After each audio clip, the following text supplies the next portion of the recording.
দেখো আমি রান্নার জন্য সব সবজি কাটায় বসেছি। আজকে 3 দিন পরে আজকের আমি রান্না করবো বলে সব গোছান গাছান করছি। তোমাদের কি বলবো, দাঁড়াও এটা খুলি।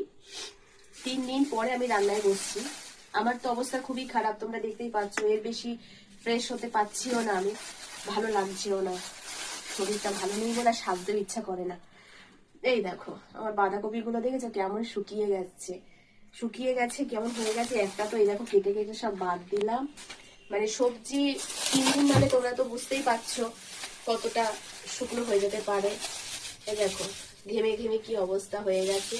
কুমড়ো গুলো আনিয়েছিলাম, বাকি সবজিগুলো সব কি অবস্থা। এই দেখাও, একটু দেখাও।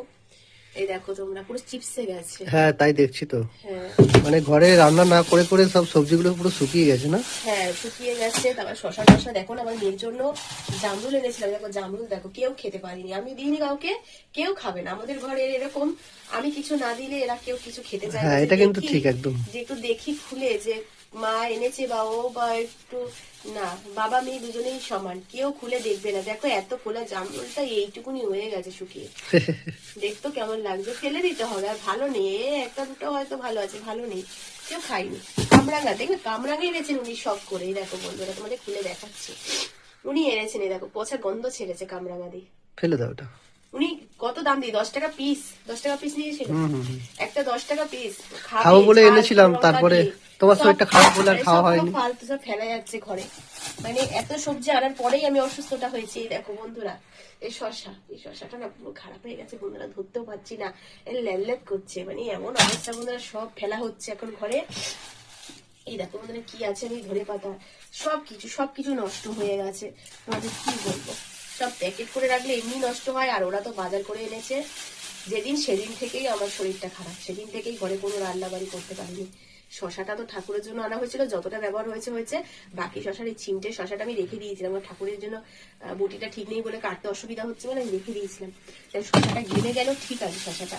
এইরকম অবস্থা বন্ধুরা, আজকের আমি রান্নায় বসেছি।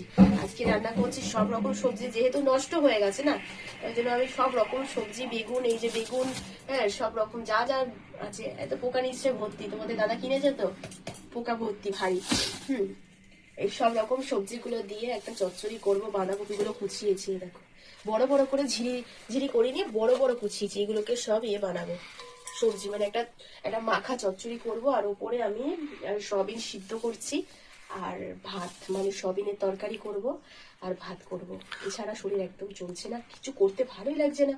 তাও ভাবলাম না, ওরা সকাল থেকে এত খাটাখাটনি করছে, যেমন ও করছে তেমন মেয়ে করছে। মানে এদের দুজনের কষ্ট দেখছি। 3 দিন ধরে আমি কিছু করতেও পারছি না। 3 দিন পরে আমাদের বাড়িতে রান্না হচ্ছে আজকে। 3 দিন পরে রান্না 3 দিন হচ্ছে। আমরা সবাই বাইরে থেকে খাবার এনে খেয়েছি। যেহেতু ও রান্না করে তো রান্না তো করতে পারছিল না, যাই হোক আজকে তোমার হাতে রান্না খাবো। বাইরে দিয়ে খাবার বিকেলে আনিয়েছি, তাছাড়া সকালবেলা করে প্রেসারে ভাত, নর্মাল সিদ্ধ ফ্যানে ভাত এই করে করে আমাদেরকে ও খাইয়েছে। হ্যাঁ মেয়েও চা টিফিন সব সকালবেলা বানিয়েছে, খুব কষ্ট করেছে দুজনকে। আসলে পারে না তো ওরা ঠিকঠাক করে, আমার জন্য অনেকটা কষ্ট হয়েছে। আর শিখেও যাওয়া ওই জন্য ভালো, কখন কার শরীর খারাপ হয় বলা যায় না বন্ধুরা। যাই হোক তোমরা সবাই ঠান্ডায় কেমন আছো গো? কারণ আমি প্রায় ভিডিও আসছে আমার কাছে, আমি দেখছি সবাই দেখি অসুস্থ। আমি তো ভাবলাম তোমাদেরকে একটু জিজ্ঞেস করি তোমরা সবাই ভালো আছো তো। কারণ আজকের আমার লেগেছে, কালকের অন্যের লেগেই যাচ্ছে দেখছি, যারা সুস্থ তাদের লেগেই যাচ্ছে। মানে এখানে ঠান্ডা লাগানোর কোনো ব্যাপার আসছে না, আমাদের তো ঘরের কাজ করতে করতেই ঠান্ডা লেগে যাচ্ছে, বাইরে ঘুরতেই গেলে হাওয়া লেগে ঠান্ডা লেগে যাচ্ছে। তবে হ্যাঁ এইটুকুনি বলতে পারি, আমার ঠান্ডাটা অনেক মানে মাস পর দিন পর হলো, 1 বছরের কাছে কি হলো, কারণ আমার ঠান্ডা সহজে বেরোয় না। এই অনেকটা প্রেশারে বেরিয়ে এসেছে ঠান্ডাটা। তোমাদের দাদা ভাই তার মধ্যে 4 বার ঠান্ডা লেগে অসুস্থ হয়ে গেছে। হ্যাঁ আমি 4 বার অসুস্থ হয়েছিলাম এর মধ্যে। যাই হোক বন্ধুরা, দাও ক্যামেরাটা দাও আমার কাছে, সোজা করে দাও। হ্যাঁ এই আর কি, জানি দেখতে একদম ভালো লাগছে না, খুবই সিম্পল আর একটু অড লাগছে। চুলগুলো এলোমেলো হয়ে গেছে তো, চুল এলোমেলো হওয়ার কারণে আমি একটু শুয়েই ছিলাম। শুয়ে উঠে তারপরে আমি রান্নার দিকে আসলাম।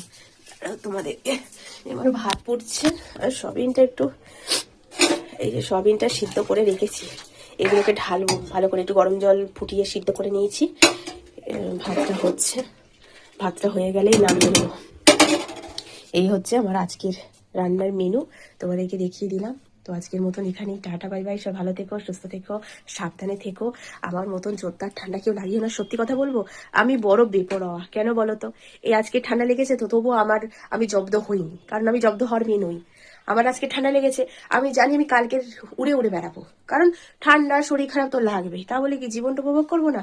365 দিনের মধ্যেও আমি তো মিনিমাম মানে প্রায় 300টা দিনই তো আরাম করে নিই। তারপর 65 দিনের মধ্যে হয়তো একটু পেট খারাপ হয়, আর নয় হয়তো একটু ঠান্ডা কাশি লাগে, এরকম প্রবলেম, না একটু গ্যাসের প্রবলেম। তো এইটুকুনি স্বাভাবিক শরীর, তো যন্ত্র তো শরীরটা তো একটু লাগতেই পারে, ওটা নিয়ে আমার কাছে কোনো চাপ নেই। বিন্দাস মানে সুস্থ হওয়ার অপেক্ষায় আছি, আমি ঘুরতে যাব। মন খারাপ কেন? সবজিটা খারাপ হয়ে গেছে বলে? হ্যাঁ, সবজিগুলো সব নষ্ট হয়ে গেলে খারাপ লাগে না বন্ধুরা? ওই জন্য একটু কেমন লাগছিল যে কতগুলো সবজি, যাই হোক না টাকা দিয়ে কেনা হয়েছে, ওই জন্যই মনটা খারাপ। তো তোমরা ভালো থেকো, টাটা বাই বাই, সবার জন্য অনেক অনেক ভালোবাসা, সবাইকে নতুন বছরের আগামী দিনগুলোর শুভেচ্ছা রইলো, টাটা বাই বাই।